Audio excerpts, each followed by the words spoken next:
Hello, welcome to Legal Action. Thanks for joining us. My name is David Siegel. Today we're going to be talking about getting out of debt, but most importantly, rebuilding your credit once you're out of debt, getting back on your feet and getting yourself turned around.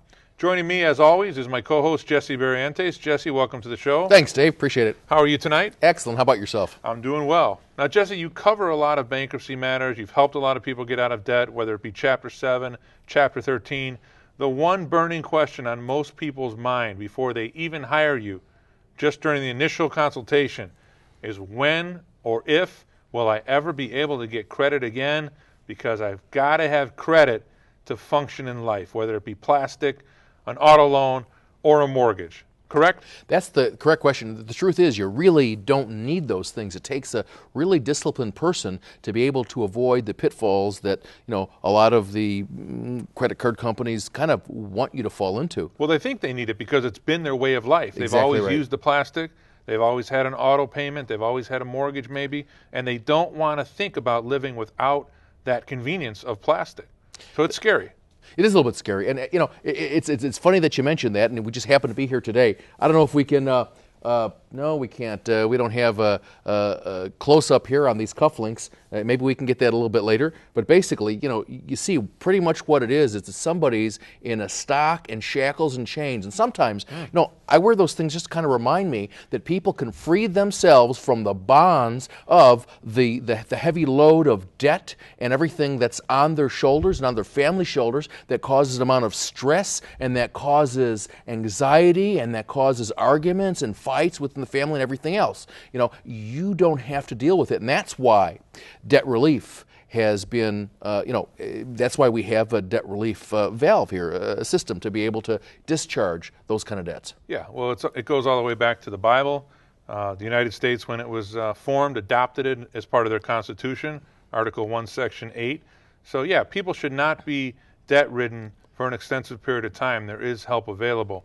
But you mentioned your stockade there and True enough. chains. You are an Illinois attorney, right? That's correct. I think your annual fee for licensing was $289. That probably sounds about right. You are married.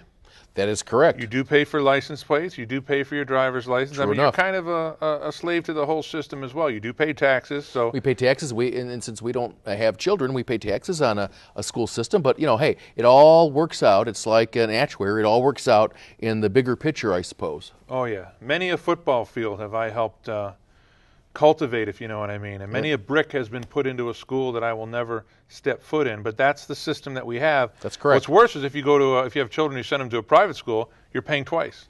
Yeah, because you're you've got paying the for other the other taxes kid, plus paying for yours. that's correct. But it's important for the folks at home to realize that, hey, you know what, there is a basis to get out of it. And if you must, you're in this situation because of a lot of different reasons. Seriously, people do have issues. They do have problems with spending. There are truly spendthrifts, people who, and I don't know exactly what the clinical term is for people who shop to make themselves feel better. Shopaholics. Well, that's true. I don't know if that's the clinical term, but that's exactly what it is. People have a bad day, they'll go out, they'll spend something, or people who are bipolar or have other issues. Depression will go out and because it makes them feel better, and they'll spend it, and all of a sudden you realize, oh my gosh, I've spent all this, and what am I going? I don't really need this. Go home, look in your closet, look in your garage, see all the stuff that you haven't looked at or even used for the past year. What is that telling you? Well, that's another condition. That's called hoarders. Yeah, well, true enough. A room full of stuff. That's true. But really, you get out under either Chapter 7 or Chapter 13. Briefly describe those two chapters, because we're going to move on to more about the credit situation after. Well, as you know, Chapter 7 is a complete discharge, and there are certain categories, there's certain criteria that allows a person to be able to do that or not to do that. And, one of the common misconceptions is that if I have a house, I can't do a Chapter 7. Well, you can. Now, I want to tell you, and again, we can't really get into specifics. You need to go to somebody who's competent, somebody who has practiced bankruptcy law, especially under the new bankruptcy, well, I call them new bankruptcy rules. rules, but they've been around what, Dave, for now 6 years. 6 years. I mean, that's how quickly time is going by. But under the certain circumstances, you know, and if you don't have too much equity in there and you're up to date on everything else, depending upon other stuff too, you would be able to bankrupt some things out, and also to be able to keep your home, maybe even to strip a lien. But basically, Chapter 7 refers to a complete and total discharge, a fresh start, as it were. And a Chapter 13 is basically a consolidation of your debts. And so basically you could pay as little as 10% on your unsecured and up to 100% of those, but you have to pay back 100% of your secured debts in the planned period, whether or not that's 3 years or 5 years. So, you know, those are, and boy, there are so many things that go into that, but you have to be able to fund the plan. Now, the government has a very interesting formula for determining what your balance is available after your allowable expenses. Okay, so it's based on your budget, and what you have available is what you have to pay. That's correct. All right, so in summary, you've got the Chapter 7 fresh start, you've got the Chapter 13 debt reorganization through the court.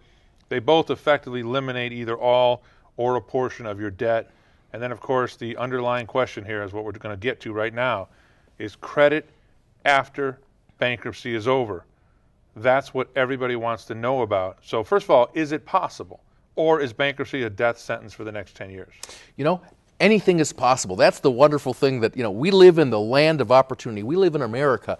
Anything is possible for somebody who's willing to go out there and go get it and try, and nothing is, you know, so uncertain or unsure rather, in terms of, you know, when you file your bankruptcy. You feel that and you feel like you're getting this pressure off of me, but then, okay, I'm not going to be able to have the credit that you really don't need. Well, you know, that's not really true. To some extent, we need a certain amount of credit. For me, I mean, hey, you know, cash is king anywhere you go. Although some places now, you know, they give you an attitude if you try to pay in cash. You know, you still need your debit card. I mean, it's a matter of convenience. And for somebody who's disciplined, it's going to be awesome because you're using somebody else's money. And as long as you pay within that window, you don't have to pay interest on it. So, you know, pretty much the credit card companies hate me. I'm pretty certain of that. I know they hate you, Dave, because you do a lot of consumer bankruptcy. So I'm sure about that. But you can, even after you file your bankruptcy, you're going to continue to get solicitations for many different credit cards. The difference, though, is going to be, and they know, because after you file, now it's going to be post-petition. Post-petition meaning post-filing of your bankruptcy, whether or not it's Chapter 7 or 13. And so now that's not going to be included in the Chapter 13 unless, you know, there are other consequences, other things that could happen. I suppose it could be dismissed and refiled and amended. Okay, so this is comforting to know for someone who wants credit again, that before their case is even over, they're going to receive solicitations from credit card companies. And of course, there's going to be what? Annual fees, higher than normal interest rates. Exactly. I mean, that's the price you pay for being credit risk. However, you know, I look at folks that you know, if they've just filed a bankruptcy and they come along and they want to hire me, and I know we're going to have a case where they're going to owe me something, I feel a little bit more inclined, and I don't understand why other creditors don't feel that way. But because you're not going to be able to really file another Chapter 7, again, fresh start, complete discharge, for another 8 years and a day. Now, it's true that you might be able to file under certain circumstances and conditions a Chapter 13, which is a consolidation or partial repayment, within 2 or 4 years after that time period, because I think it's within 2 years you still got to pay everything back 100%, but within the 4 year, then it kind of stretches out. But you know, you'll get something, but it makes you, in my mind, a better credit risk. But I suppose the other creditors are looking at it thinking, okay, you've already filed once, you can't manage your money, there's a good possibility that you're going to get behind again as we continue to go along. So you will get them, the interest rate will be higher, the amount they're going to lend you, however, is going to be a little bit lower. Okay, let's talk about the thing that's really important in terms of credit, and that is your credit score. Now, as you know, there's 3 credit bureaus: TransUnion, Equifax, and Experian. And those are the 3 main credit bureaus that creditors will report to in terms of how much you owe and how much your credit line is. So if you can concentrate after filing bankruptcy on improving your FICO score, That's the Fair Isaac Company, their scoring that everybody uses. If you can concentrate on improving that, you'll really see your score go up if you can know and understand how to do it.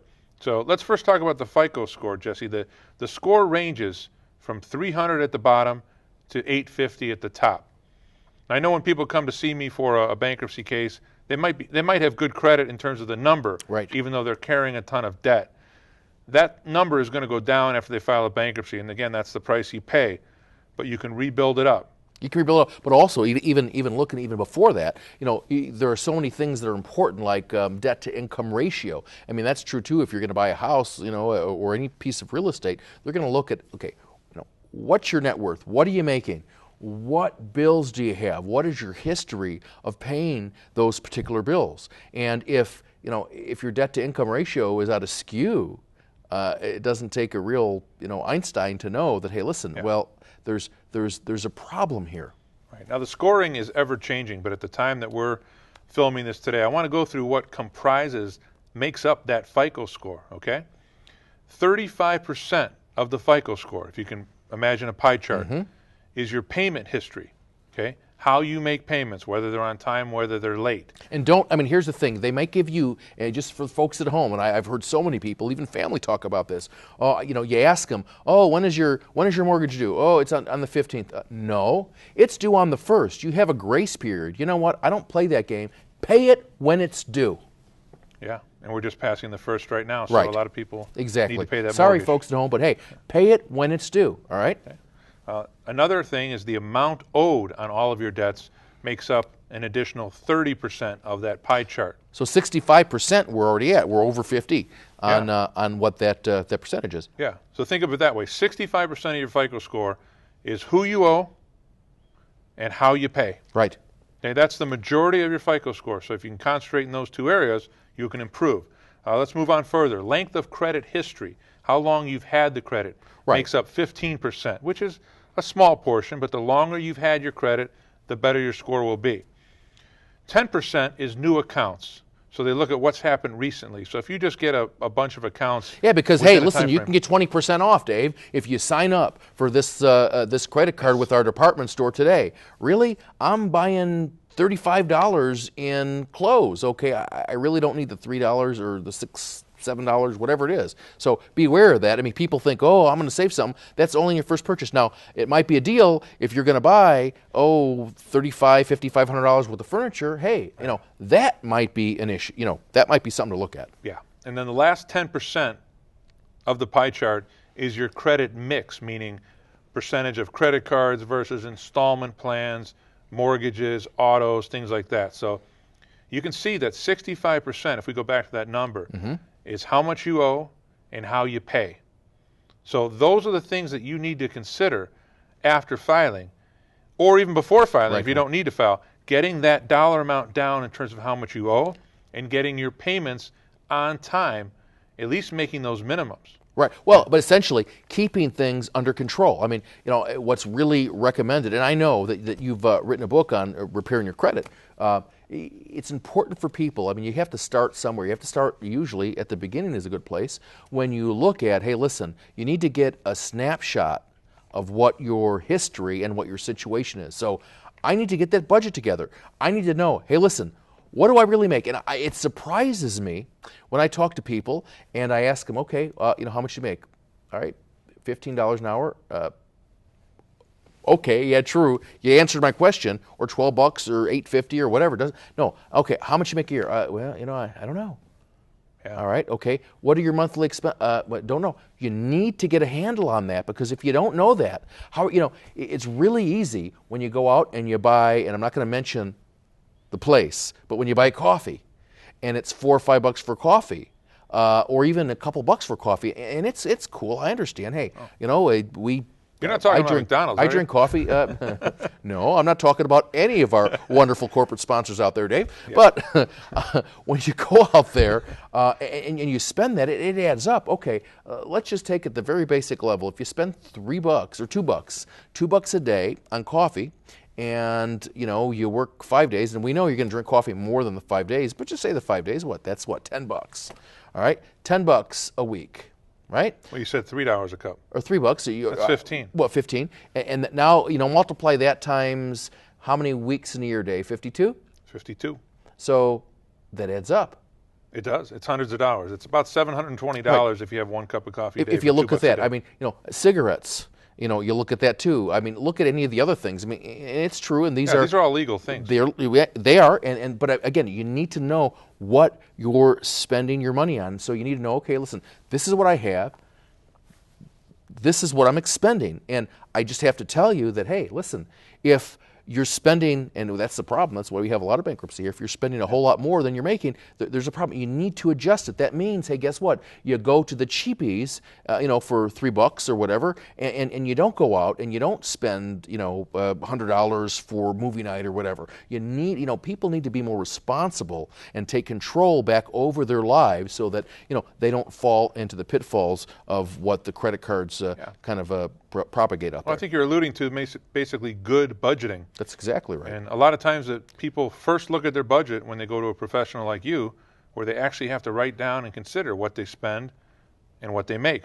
Then they consult me for a divorce, Dave. No, I'm kidding. Yeah, a lot of people are not even sure about how often they're paid. They'll say twice. They'll say every other week when it's twice a month. Right, and there's a which difference. Is a difference. Right, because it's either 24 or 26, or sometimes it's 52. It just depends. Okay, let's talk about a couple of the FICO scoring myths. And I'm just going to give you a little quiz, Jesse. I know you do not have these questions in advance. So if you get them wrong, it's okay. I appreciate it. We're going to talk about it. Okay. But you'll probably get it right. Closing unused credit cards will improve your FICO score. True or false? No, I think that's what that's going to do is that's going to not improve. It's going to make it worse because now you don't have the available credit to you. You're right. Part of your FICO score is a correlation between how much credit you have versus how much credit you're actually using. So by closing those accounts, you're decreasing the amount of credit you have available. So people think if they close an account, they're going to benefit. They're not. Keep the account open. Don't use it, right? But keep that high amount of credit. Cut up the card, put it in a drawer, or whatever. Exactly right. But yeah, do not close the account thinking your score is going to go up. Let's see what else I got here. A FICO score, Jesse, should be the same at all 3 of the major credit bureaus. No, they're different. In fact, sometimes one will be higher. Actually, it's sort of like getting 3 estimates is what it's like. True. One is high, one is low, and they kind of the one is in the mid range, and so that's kind of what they're doing. And I believe when people look at that, they're kind of averaging out kind of what it is because each of the specific credit reporting agencies have a different variation on how they accomplish those specific numbers. They all use the FICO information, but they give it a different value. Exactly. And they have different factors within their individual companies. So that's very true. It's never the same. You'll get 3 different scores often if you try all 3 bureaus. Another one, important here for people who are recently married. Getting married will merge the credit reports with the spouses.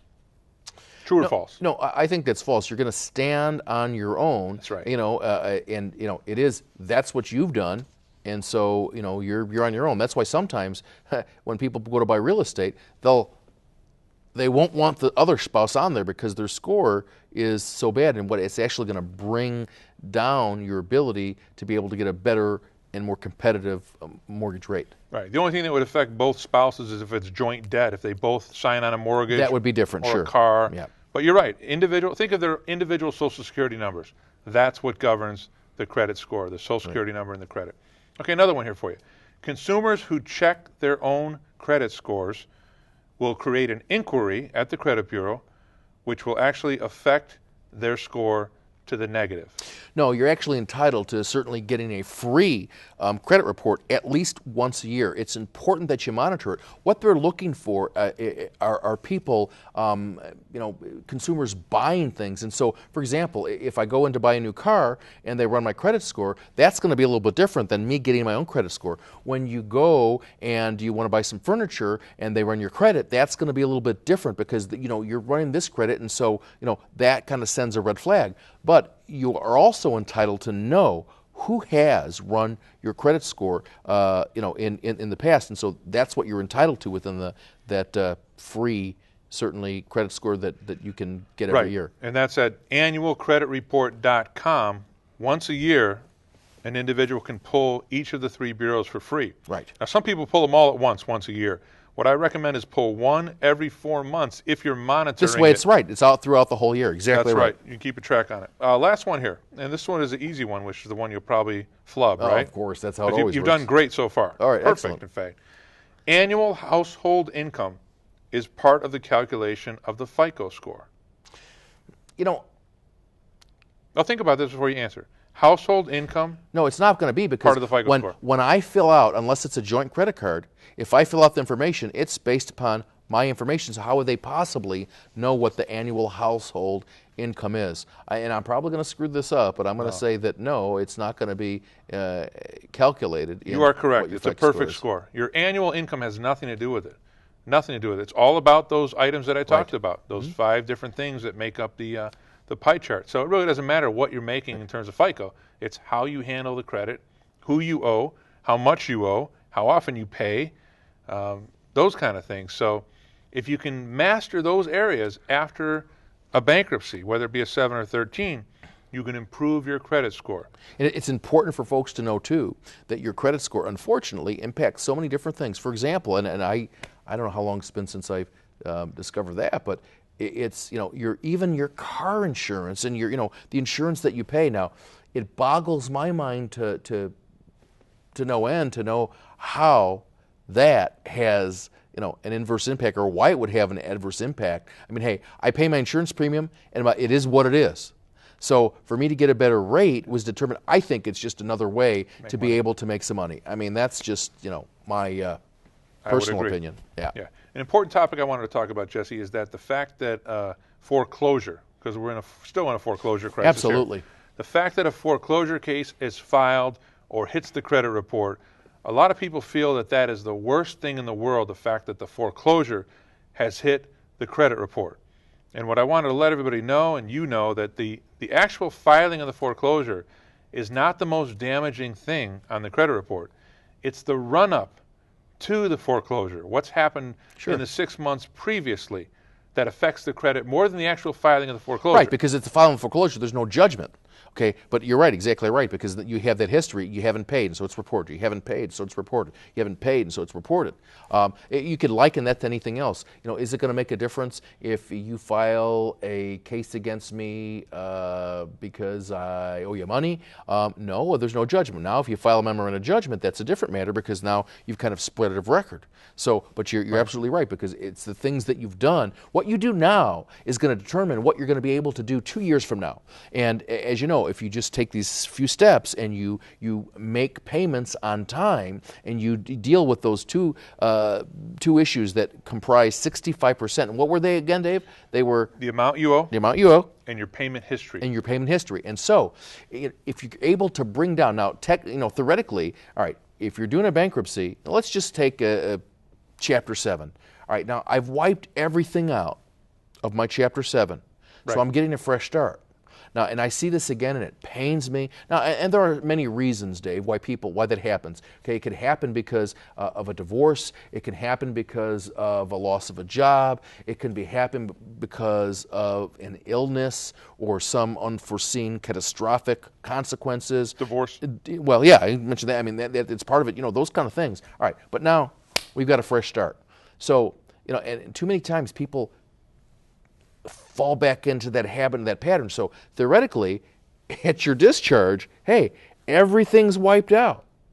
Right. And now I don't owe the amount I did. Now I have the regular bills that everybody has, whether or not it's rent or mortgage in the case of if you had your house and you're able to continue to keep it, or rent, or your utilities and all the stuff, your car payment. A lot of times people reaffirm on that because you need a car to get to work. And if you continue to make those payments on time after a period of a couple of years, your score is never going to be as good as it was pre-bankruptcy, or actually, I shouldn't even say that. That's pre-bankruptcy too, but I mean, before you started making late payments and not paying at all, it's never going to be as good as that. But it's going to be better, and it's going to bring that interest rate down, and it's going to increase the amount of money that is going to be available to borrow. And I have to tell you, and I know it sounds like a long time, 8 or 10 years is a long time, but after that time, those things are going to go away off of your report. It shouldn't even take that long. Right. The fact that you filed a bankruptcy can last on a credit report for up to 10 years. However, in my experience, clients can rebuild the credit within about 6 months to 2 years. And that's a mortgage after 2 years. Right. That's an auto financing immediately after filing, believe it or not, before your case is even over. So there is life after bankruptcy, and if you're smart about it, like you said, you've got the clean slate. Exactly. So now what you want to do is you got that 65% of the FICO score we talked about. You don't owe any more money. Right. So that's gone. So now you got to work on the other part. And you don't have any credit. Right. So you start to slowly get credit. Now that could be a secured credit card where you put $250 or $500 in a bank account and they give you plastic charging up to that amount. That eventually can turn from a secured card into an unsecured. And mind you, the secured card will be reported to the Bureau as credit, as debt. So that's a good thing. So because you want to get that secured card. You can't mess that up because you're not going to let you charge anything over that amount. That's right. You're using your own money, Right. but you're it's improving already your there. credit score. Exactly right. So that's a no-lose situation. Right. That's definitely something you want to do. Another thing you want to do is you want to make sure you stay current on all of your outstanding obligations that you keep going forward. For example, if you're going to reaffirm on a car, if you're going to maintain your mortgage, first and or second, you have to make timely payments after the bankruptcy. And the suggestion is to make them on time. Don't wait for that grace period because something happens. Don't float a check. Don't do any of those things. It's a blizzard. The mail doesn't get there. There are so many excuses. It's sort of like buying something for 6 months or for 12 months credit free. And what people happen, okay, you know, hey, they if you don't pay everything on your last payment, then all the interest gets compounded. All that. Hey, pay it 2 months ahead of time. All right, so this way there's no issues whatsoever. You need to think smart about this. Right. Well, 61% of Americans are living paycheck to paycheck, so it may be difficult to pay things early. It might even be difficult to pay things on time. Even if it hurts, you got to do it. Avoid the payday loans. That's avoid right. the high interest loans. Avoid people who are taking advantage of you financially so that you're in a better position to meet your needs and your family's needs and your obligations. Once again, let's get, I don't know if we can get a close-up on those over there. Can we? You know, we have wonderful, talented camera people here. It wouldn't be that camera. Oh, it wouldn't be that Straight camera. ahead. Okay, straight ahead. There we go. Okay. Anyway, whatever we could do. Again, we can superimpose the point later is your superimpose it. The point is to break the chains and to break the stockades of the credit that is just on your shoulders and the anxiety and the stress and everything it's causing. You know, you need to go to a competent bankruptcy attorney. You know, come and see Dave, come and see me, and wow, you know what? You'll be amazed at the release of all of those emotional issues. So if people are in fear that they're not ever going to get credit again, they're not ever going to be able to get a mortgage or get a vehicle loan, they can ease those fears because the truth is they will get offers. They'll get plenty of offers, probably too many offers, and they're not good deals right off the bat. But eventually, as time passes after your fresh start or after your Chapter 13 reorganization, you can get back on your feet, you can get credit again, but reasonably use the credit. Reasonably use it and get to somebody who does this stuff all the time. I know, again, I mentioned that before that you've written a couple books, but certainly one on repairing your credit. I mean, you know, I know that you offer those to folks, and hey, you know, just get to where you need to be. Don't ignore the problem. Yeah, you definitely want to pull your 3 bureaus after you have filed to make sure that the people you owed money to and that you've eliminated are off your credit. And you can also dispute that. If there's something on there that's not true, you can send a letter disputing that. So I recommend that. Again, that's annualcreditreport.com. I recommend doing it once every 3 months for all 3 bureaus. Thanks Excellent, so much, Dave. Jesse. Thank you. Thanks for being a part of the show again. Bet. You've been watching Legal Action. We're talking about getting out of debt and getting your credit score back where it needs to be. We'll see you next time. Take care. Bye-bye.